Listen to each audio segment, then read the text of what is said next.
Somewhere in the Persian Gulf, right now, oil tankers sit motionless. Engines running, crews waiting, cargoes going nowhere. The Strait of Hormuz, a narrow strip of water barely 21 miles wide at its tightest point, has become the most dangerous choke point on planet Earth. And tonight, the clock is ticking. Because the President of the United States just gave Iran a deadline. Open this strait by Tuesday at 8 p.m. Eastern, or face, in his exact words, hell. This is not a drill. This is not a bluff. This is a war already 38 days old, and it just got a whole lot more dangerous. Stay with us, because what happens in the next 24 hours could reshape the global economy, ignite a wider conflict, and affect the price of everything you buy. This is the full story. To understand today, you need to know how this war started. It was February 28, 2026, when the United States and Israel launched a coordinated military campaign against Iran. The stated objective? To dismantle Iran's nuclear program and degrade its military capabilities. What followed was a shockwave that nobody fully predicted. Iran responded, and it responded hard. Tehran struck back at Israeli cities, U.S. military bases across the region, and, in perhaps its most devastating strategic move, it effectively closed the Strait of Hormuz. Now, for those unfamiliar, the Strait of Hormuz is not just a shipping lane, it is the jugular vein of the global energy market.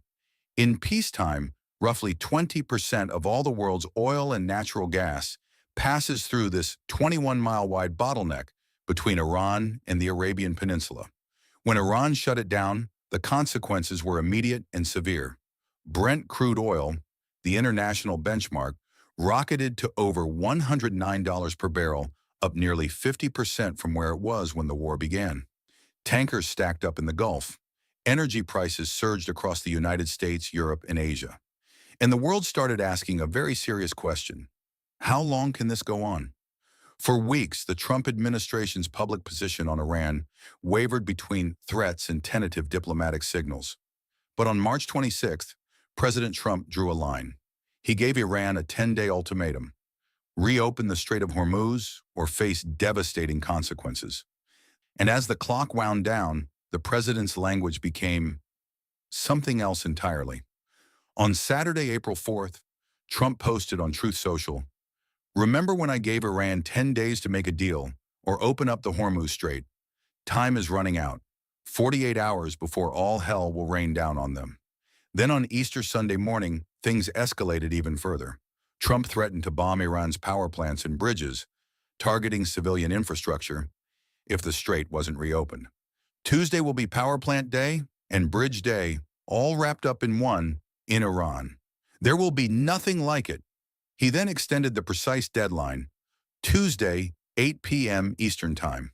Trump later said he would destroy every power plant in Iran, and that if Tehran didn't act, they would not have any power plants or bridges standing. These were not idle words. These were specific threats against national infrastructure. And the world took notice. So how is Iran responding?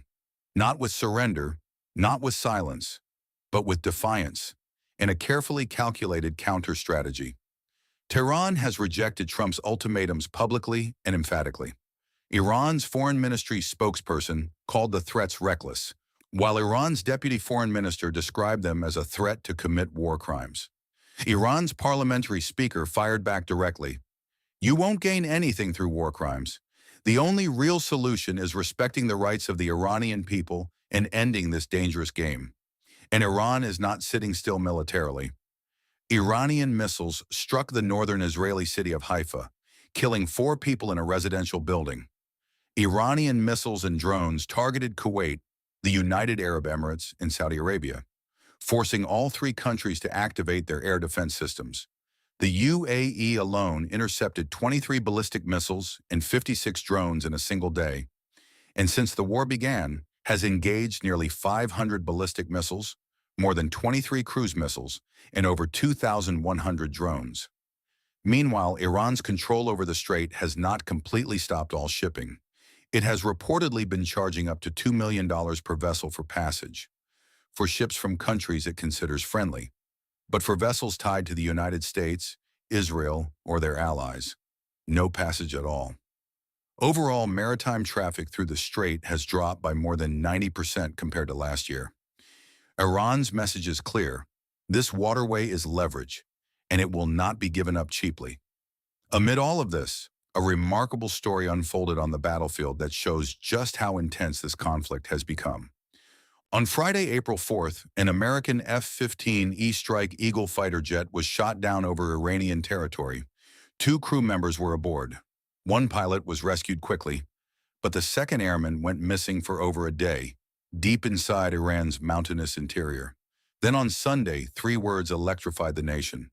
"We got him!" U.S. forces carried out what was described as one of the most daring search and rescue operations in U.S. history, extracting the second crew member from deep inside Iran. The airman was seriously wounded, but alive. It was a moment of drama that could dominate any news cycle, but it happened in the middle of a war that is killing thousands, destabilizing a region, and threatening the global economy in real time. On that same day, strikes killed the head of intelligence for Iran's Revolutionary Guard, Major General Majid Kademi. Another major escalation. Israel also confirmed a powerful strike on South Pars, Iran's largest natural gas field. This war is not slowing down, it is accelerating.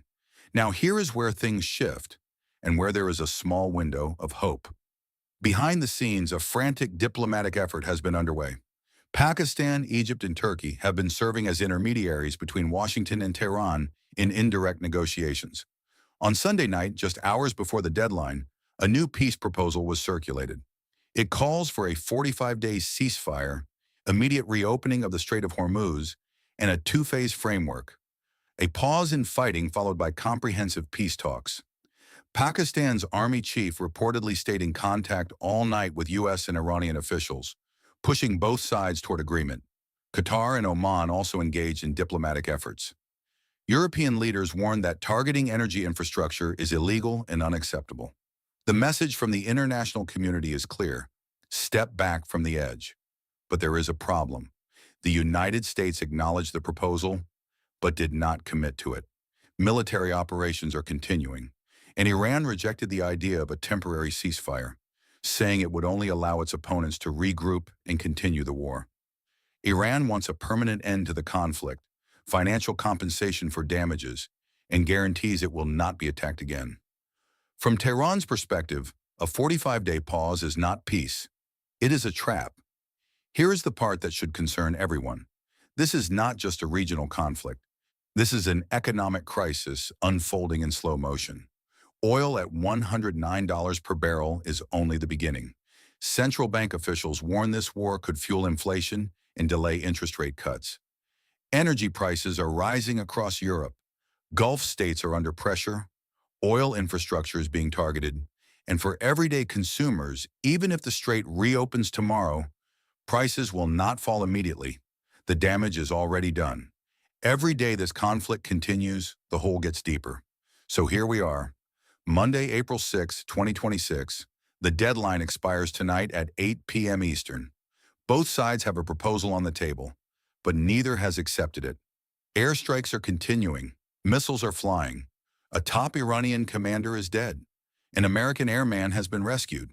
Oil prices are surging, and in the Strait of Hormuz, the tankers sit and wait. Will Iran blink? Will the United States hold the line or make a deal? Will this ceasefire proposal pull the world back from the brink? We don't know yet, but the next 24 hours may be among the most consequential in modern history. The decisions made tonight will ripple across the global economy for months, maybe years. This is the world we live in right now, and we will keep watching it for you. If you found this valuable, like, subscribe, and turn on notifications. We'll see you in the next one.